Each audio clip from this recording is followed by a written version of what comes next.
Welcome everyone, and welcome back to those who were here last week. This is Decorative Arts Sampler, a new summer program at the Concord Museum. I'm Erica Loam, Curatorial Associate. I'm David Wood, Curator. We are coming to you live from the Lisa H. Foote History Learning Center at the Concord Museum. This is a 5-part course, an introduction to decorative arts. Last week we held our course on ceramics. This week is furniture, and for those of you who have just signed up for this class, we invite you to look into the rest of the class offerings we have. We're doing metals, works on paper, and textiles in the coming weeks.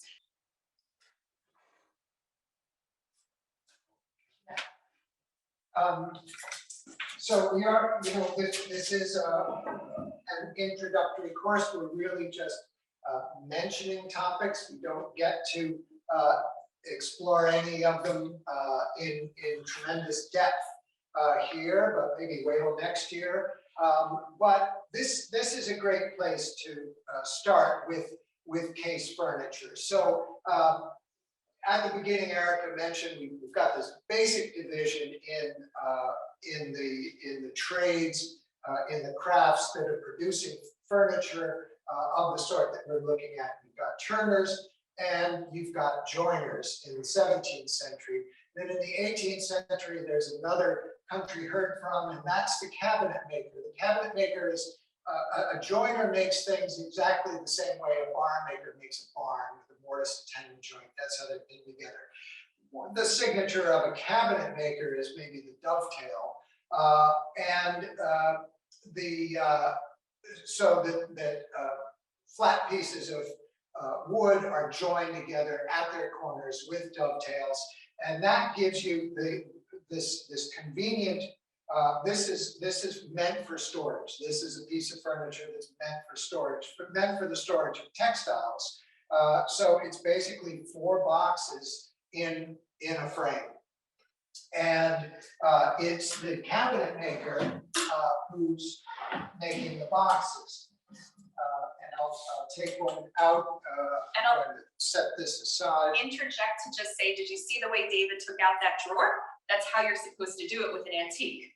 Don't yank it necessarily out all the way. You pull it a little bit and then you reach to either side and pull the rest out. Glad I did it right. So can we see the dovetails there? I think so. It's where so here the woods are mahogany and eastern white pine, and that's typical for, this is a Boston piece of about 1790 or so, and a lot of furniture, fashionable furniture at that date is mahogany, and then in the Boston area, the secondary wood is very often white pine. That can change. You might find chestnut as a secondary wood, even in Massachusetts, but also maybe more frequently in Rhode Island or in Connecticut or elsewhere. But the mahogany and eastern white pine, and where they come together, the mahogany is very dark, the pine is light colored, so you can see those dovetails, and they're called dovetails because that truncated triangle there looks like the tail of a dove. So that's about as mysterious as that gets. There are the dovetails at the back. You're seeing the other, not the tail, but what's called pin. And so this is a wonderful construction system that still persists. You'll find dovetailed furniture from any number of sources: industrial dovetailed furniture or bench-made cabinet furniture. You still need the dovetail. And so we'll look a little bit at the box the frame that's carrying these boxes. We're looking here at the bottom board, and then here's the front rail. On a lot of Boston pieces, not necessarily as late as this. As I said, this is perhaps around 1790 or so, but a lot of Boston case pieces will have a big dovetail right here, where to join this rail to the bottom board. We're not seeing that here. But I'm just trying to see what the camera is seeing. That is, you know, there's not much going on in there. It's just, you just have to carry these boxes. But this has this additional element of a carved claw and ball feet, carved claw and ball foot, which, as we heard, is generally associated with Chippendale, rightly or wrongly. But these are Boston feet. You can see the way this toe rakes back. That's a Boston way to do it. They're, you know, it might show up somewhere else, but this is a sort of typically Boston way to solve that problem of how you get a claw to grab a ball. And this element too is something that's borrowed from Chinese furniture, where that claw might be a dragon and the ball is an egg. The form of this, which may not be able to see head on, but can, if we sort of move it to the side, you might be able to see. This is called a swell chest, sort of undulates. And this was a pretty fancy version of a typical chest of drawers to be able to do this type of work on the front. And so you would see that coming out of Boston shops. This is sort of high style. If this was owned by a person in Concord, probably wouldn't have been made in Concord, correct? No, I think this is Boston. Definitely It does have a Concord ownership history, but this is Boston furniture. And the swelling can take different forms. The contemporary term is generally swelled. So in an inventory taken in the 18th century, it might say swelled. Case draws swelled work. And that tells you that it's shaped somehow in the front. Today it might be called serpentine or oxbow, depending on if the inversion or if it's concave and convex. Or the I never get it right. I think either. this is serpentine, and then if it does the opposite, it's oxbow. But here again, this is a Baroque impulse to invert curves like that. That's what the Baroque is all about. And here it is, still persisting right into the Federal era. A very characteristic foot that you would see in furniture of the later 18th century.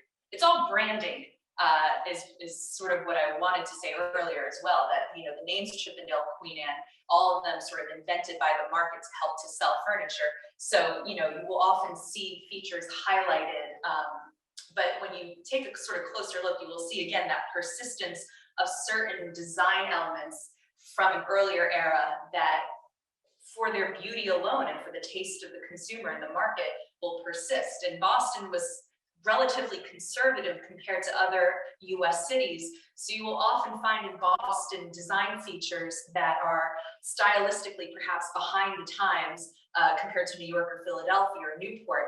But people in Boston liked what they liked and they didn't really want to give it up. There's a kind of angular momentum to these shop structures too.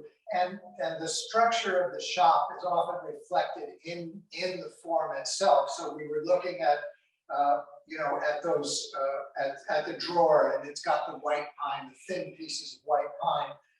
Well, when the wood comes from the sawmill, that's about a 1-inch board. That's got to be re-sawn, and very often that work is done in the shop. And that kind of thing, which is taking a frame saw and going like this for 12 hours a day, that's what an apprentice does. That's what the journeymen are doing.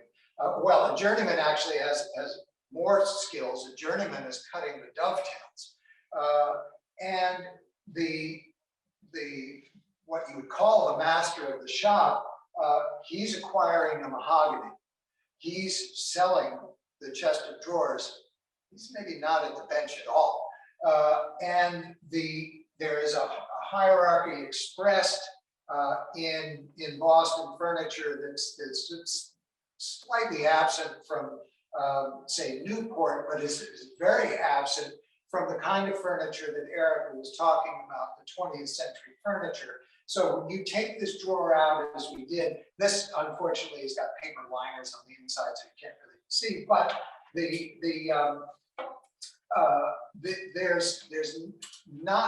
there's no finish to the inside of this. In other words, their interest ends at the surface. This is what you're selling, is this surface. But in the 20th century, real high-end makers of reproduction antiques, they do go that extra mile and they will finish the insides of the drawer. So that's a diagnostic feature. If you are looking at a beautiful chest of drawers and you don't know whether it's 18th century or 20th century, tug a little bit, open it further, and then look inside. And the drawers are almost always the giveaway.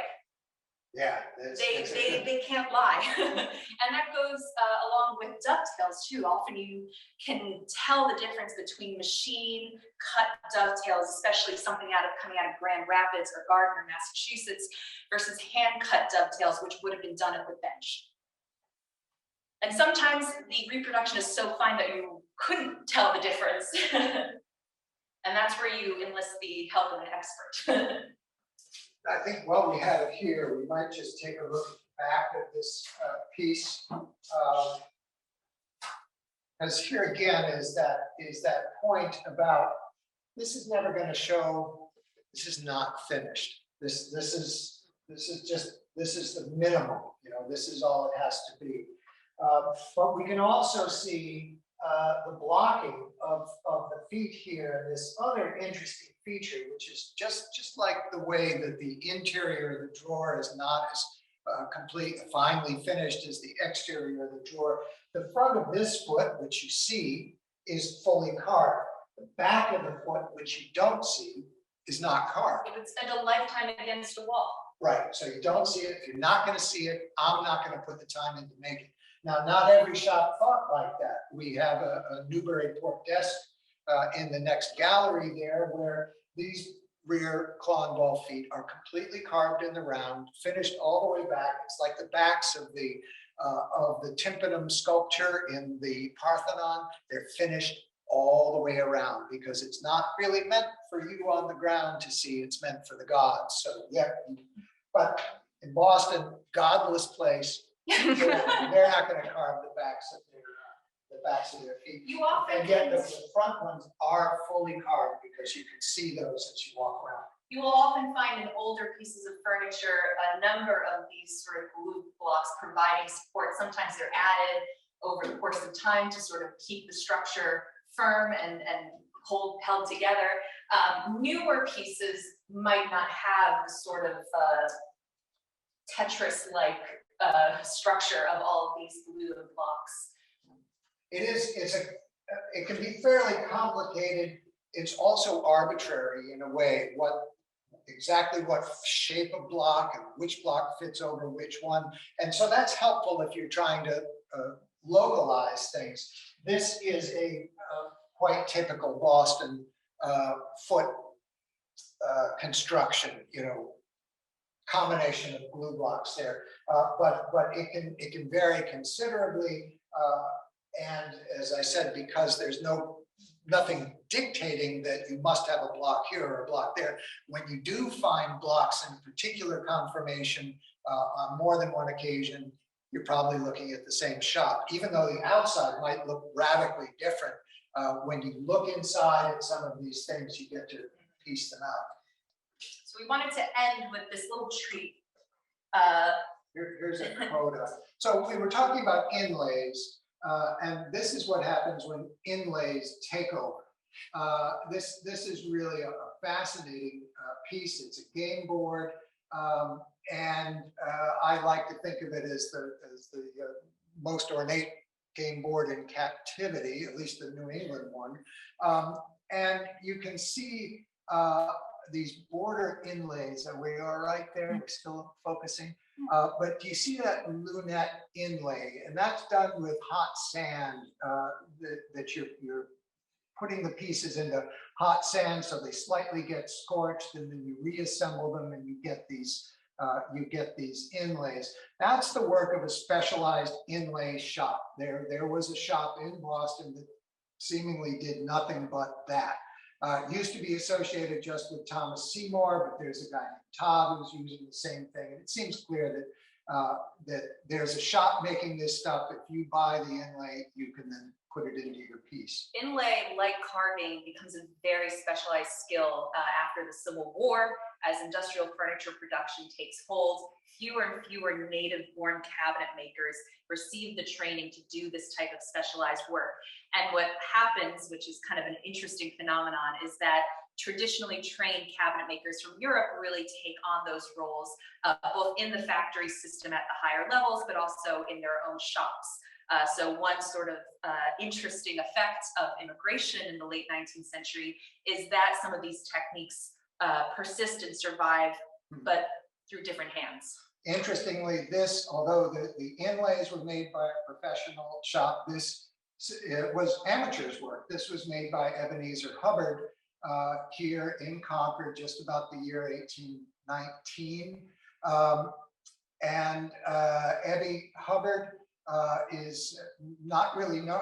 He was not a professional cabinet maker, but he is better known for the bequest that he made in order to erect a monument at the North Bridge, the site of the April 19, 1775 battle.